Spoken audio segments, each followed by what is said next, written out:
香港目前零售市道普遍疲弱，但其中有一個板塊氣氛就截然不同。但凡同寵物有關嘅銷售、服務生意都逆市狂飆。根據統計，全港有超過58萬隻貓狗，而且自主嘅飼養模式已經由以往嘅餵飽就算，轉變為將毛孩當做家人，甚至心肝寶貝照顧。加上政府喺政策上推動寵物友善環境，相關行業勢頭一致向好，寵物市場規模估計每年達到64億元。年初舉行嘅大型寵物展，短短4日銷售額就突破1.1億元。以寵物為目標嘅產品服務如雨後春筍，由食品、衛生用品到醫療服務及保健品，以至美容、衣服、飾物，甚至係海外旅遊及殯葬，足見業界對寵物經濟前景充滿信心。我諗相信都唔真就係我講啦，我覺得發展就一定係空間好大，因為呢個係真係一個幾大嘅市場咯。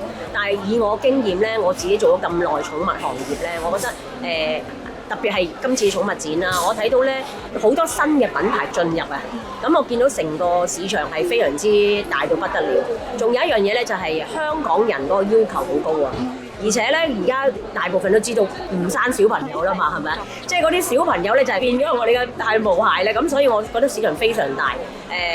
亦都係可以幫到香港一個好大嘅經濟。劉賢彤指出，現在嘅自主對品質要求極高，市場已全面轉向 human grade 人類食用等級標準。但係呢2年唔同嘅地方就係咧，個個都話我要 human grade 啊，我要人又食得，寵物食得啊，咁同埋咧，而家又出咗好多條，例如 QPP 嘅認證啦，一啲國際嘅認證啦，有一啲專有嘅寵物認證，提升咗成個市場嘅食品啦、服務啦嘅質量。會喎，如果你質量好，一定肯使錢㗎。好似一啲濕條紋過千啊，甚至乎幾千都有㗎啦。而家啲衫咧，你知唔知嗰啲衫係貴到幾千蚊一件都有啊？嗰啲車仔推嗰啲車仔又係好貴，咁但係都有人去買，原因係因為佢哋嘅要求高咗啦。咁當然啦，唔同價錢、唔同嘅質量嘅嘢都有唔同嘅消費者。咁但係我亦都覺得個消費水平係高咗，而且香港個消費都幾高。因為我去過晒各地嘅寵物展啊，參加過好多，我覺得最肯買嘢都係香港，最肯買嘢都係香港。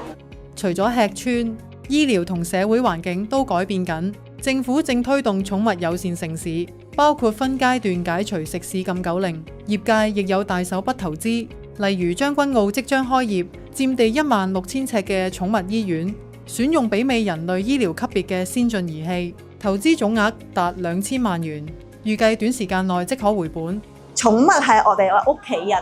我哋都當佢係屋企人咁看待，係充滿愛嘅地方。我哋嘅經營理念就希望雙線共融到啦，可以幫助到更加多嘅流浪動物啦。咁我哋會有 cat shelter 啦，我哋人嘅級數 CT 機啦，人嘅級數嘅 ultrasound 機啦。其實我哋係想更加清晰了解動物嘅狀況，而去下一個判斷，方便醫生去睇更加準確。希望係同動物同生命搏鬥嘅中間，我哋可以幫到更加多嘅生命。